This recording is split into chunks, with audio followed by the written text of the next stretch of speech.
Good morning students.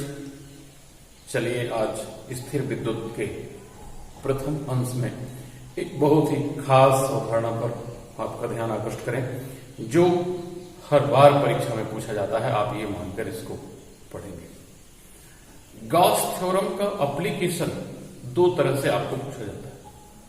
एक तो ऐसा पूछा जाता है कि गॉस प्रमेय लिखिए और इसकी सहायता से कूलाम नियम की व्याख्या कीजिए या कूलाम नियम को व्युत्पन्न कीजिए। तब भी इसमें क्या है, आपको गॉस प्रमेय की परिभाषा देनी है और लिखना है अगला पार्ट कि गॉस प्रमेय की सहायता से कूलाम नियम की व्युत्पत्ति या कूलाम नियम का स्थापन, ऐसा करेंगे। और कभी कभी आपसे गॉस प्रमेय की परिभाषा नहीं पूछी जाती, सीधे कही जाती है ये बात आपसे परीक्षा में कि गॉस प्रमेय के अनुप्रयोग के रूप में कूलाम का व्युत्क्रम वर्ग नियम स्थापित कीजिए, सिद्ध कीजिए, निगमित कीजिए, व्याख्या कीजिए, एटसेट्रा एटसेट्रा। ये जो है प्रश्न का तरीका होता है। अब आपको ये यहां ध्यान देना चाहिए कि जब प्रश्नकर्ता या परीक्षक आपकी कॉपी को देखे ना बच्चों, तो आप जो है बिल्कुल उसको प्रसन्न कर दीजिए। भले ही आपसे ये नहीं पूछा गया कि गॉस प्रमेय क्या है, तब भी आप ऐसा उत्तर देना शुरू करिए कि गॉस प्रमेय का कूलाम नियम की व्युत्पत्ति में अनुप्रयोग। और एक लाइन आप लिखिए, गॉस प्रमेय से हम जानते हैं कि किसी विद्युत क्षेत्र में रखे हुए बंद पृष्ठ से संबद्ध कुल विद्युत फ्लक्स का मान उस पृष्ठ के अंदर उपस्थित कुल आवेश का 1/ε0 गुना होता है। अर्थात गॉस प्रमेय से phi is equal to 1/ε0 into Q, ऐसा आप एक लाइन में लिख लीजिए, क्योंकि आपको गणित में वही करने की जरूरत है। अगर आप ऐसा पहले नहीं लिख सकते तो आप बाद में लिखेंगे। इसलिए बिल्कुल बढ़िया व्यवस्थित उत्तर देने के लिए गॉस प्रमेय को बढ़िया वहां सजा दीजिए कि ये गॉस प्रमेय है सर, और हम इसका ऐसे एप्लीकेशन करने जा रहे हैं।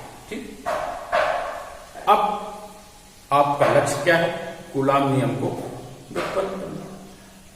मतलब आप जब इसका आंसर कर रहे हैं ना, तो एग्जामिनर को ये लगता है कि हाँ, ये बच्चे को गॉस प्रमेय मालूम है। और यहां आपकी सहायता के लिए मैं बता दूं कि अगर गॉस प्रमेय आपको अच्छे से समझ नहीं आई है पहले, तो आप मेरा लास्ट का वीडियो देखिए, मैं इसमें लिंक आपको दे रहा हूं। और बढ़िया सरल तरीके से हमने गॉस का डेरिवेशन, गॉस प्रमेय का डेरिवेशन किया है, उसको जरूर देखिए। चैनल को सब्सक्राइब कर लीजिए, जो वीडियोस आते हैं उनको देखते रहिए, लाइक करते रहिए।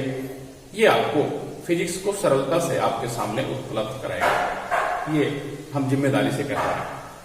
आज के प्रश्न के उत्तर की बात करते हैं कि गॉस प्रमेय की सहायता से कूलाम का व्युत्क्रम वर्ग नियम व्युत्पन्न करें। इसके लिए आप ये एक फिगर बना लीजिए। होता यह है कि जनरली एक गॉसियन पृष्ठ की कल्पना करते हैं, आपको सब मालूम होना चाहिए।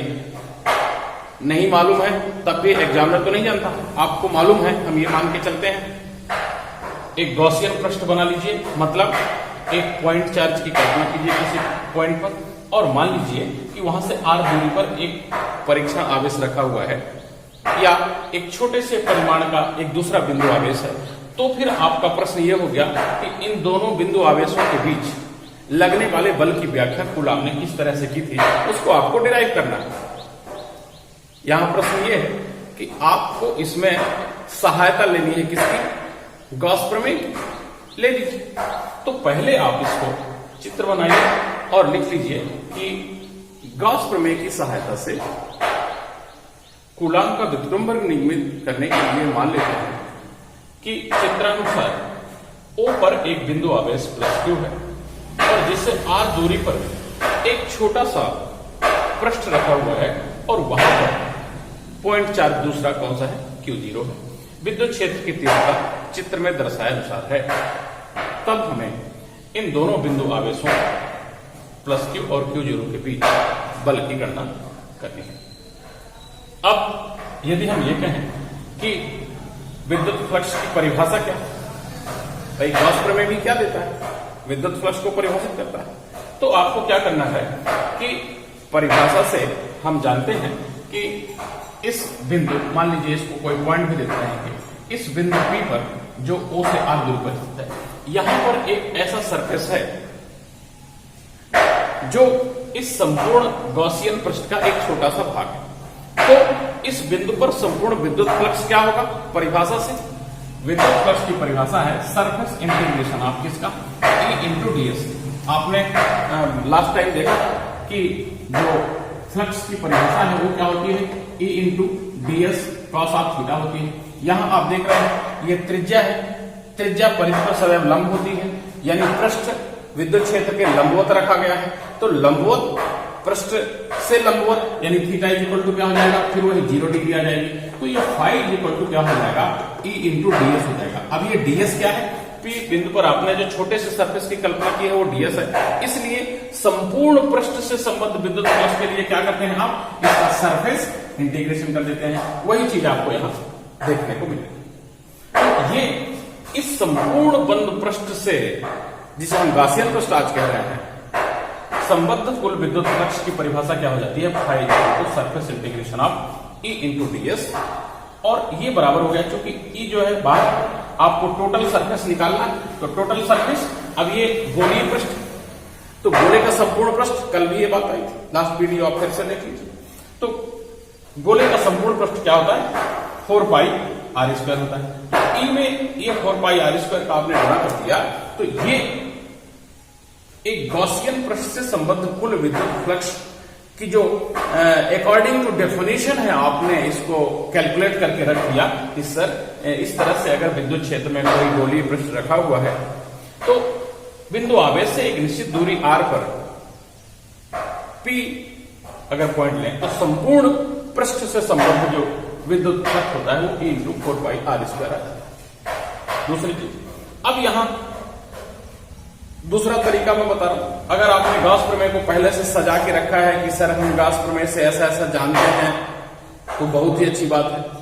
अगर आपने उसको नहीं सजाया तो यहां पर उसकी दुहाई जरूर दीजिए गॉस प्रमेय से कि सर गॉस प्रमेय से हमको मालूम है कि अगर इस तरह से पृष्ठ कोई विद्युत क्षेत्र में रखा हुआ रहता है तो विद्युत फ्लक्स का मान उस पृष्ठ के अंदर उपस्थित आवेश का 1/ε0 गुना होता है। या ऐसा कह सकते हैं कि Q का ε0 भाग होता है। कल भी अपन चर्चा हो रही थी, डिटेल में चर्चा हो गई है। जिसको नहीं समझ में आया फिर से वीडियो देख लीजिए, बिल्कुल क्लियर हो जाएगा, तभी आप एप्लीकेशन उसका एक्सप्लेन कर लीजिए। अब गॉस प्रमेय से जब आपने कह दिया कि phi is equal to 1/ε0 into Q, और पहले आपने डिफाइन कर दिया कि सर ये फाई इज इक्वल टू कितना होता है, E इंटू 4 पाई r स्क्वायर। आप देख रहे हैं फर्स्ट और सेकंड इक्वेशन के रूप में आप इनको अगर ले लें तो ये क्या हो जाता है कि दोनों के लेफ्ट हैंड साइड सेम हो गए। अब आप जानते हैं कि यदि लेफ्ट हैंड साइड सेम होते हैं तो राइट हैंड साइड सेम हो, मतलब ये गणितीय परिभाषा है कि यदि किसी समीकरण में, 2 समीकरणों में, 3 समीकरणों में एक पक्ष बराबर हो तो दूसरे पक्ष स्वयं बराबर समझे जाते हैं। ये मैथमेटिक्स का फंडामेंटल आप भी जानते हैं। तो ये जो है आपने 1 और 2 से दोनों पक्षों को बराबर जैसे किया तो इससे आ जाता है E is equal to 1/4 pi ε0 Q upon r square. इसको क्या कहते हैं, बिंदु P पर इस बिंदु आवेश के कारण विद्युत क्षेत्र की तीव्रता का व्यंजक है। मान लो आपसे छका के प्रश्न आया कि गॉस प्रमेय की सहायता से बिंदु आवेश से एक निश्चित दूरी पर स्थित बिंदु पर विद्युत क्षेत्र की तीव्रता ज्ञात कीजिए, ऐसा भी प्रश्न आ सकता है। क्या है बच्चों, अब एनसीईआरटी मोड में बुक्स छप गई। एक चीज यहां और आप समझ लीजिए, एनसीईआरटी मोड में कंप्लीटली जब हम सिलेबस को लागू कर पाए तो उसका केवल अर्थ ये नहीं है कि किताबें मध्य प्रदेश शासन ने आपको वितरित कर दी और उसको आपने कोने पर रख दिया। आप एनसीईआरटी की बुक्स को जितनी बार पढ़ेंगे उतनी बार आपको अलग चीज समझ में आती है। इसलिए एनसीईआरटी बुक्स का इंपॉर्टेंस भी आप समझिए। और इसका दूसरा रूप यह है कि अब आपको पेपर भी एनसीईआरटी मोड में ही मिलने वाला है, आप इसका भी ध्यान रखेंगे। तो इस तरह से प्रश्नों को कैसे हम अवबोधात्मक अवधारणात्मक लेते हैं वो ये स्वरूप है।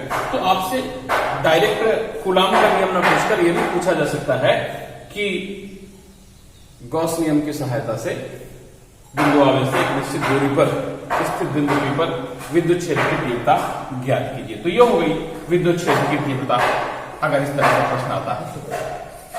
अब विद्युत क्षेत्र की तीव्रता आ गई, तो विद्युत क्षेत्र की तीव्रता की परिभाषा हमको मालूम है, किसी बिंदु पर रखा हुआ एकांक परीक्षण आवेश, एकांक धन आवेश जितने बल का अनुभव करता है। कौन सा परीक्षण आवेश? जिसका परिमाण इकाई हो, जिसका परिमाण इकाई हो, वो जितने बल का अनुभव करता है उसे विद्युत क्षेत्र की तीव्रता कहते हैं। अब आपको पूछा गया है कि बिंदु आवेश प्लस Q से R दूरी पर स्थित एक जो दूसरा पॉइंट चार्ज है Q0 परिमाण का, उन दोनों के बीच कितना बल लगेगा। तो ये कूलाम है ना, कूलाम का व्युत्क्रमवर्ग नियम ये बताता है। तो यहां एक लाइन लिख देंगे कि इस प्रकार बिंदु P पर यदि Q0 परिमाण का कोई दूसरा आवेश रखा हुआ है तो इन दोनों के मध्य लगने वाला बल क्या हो जाएगा?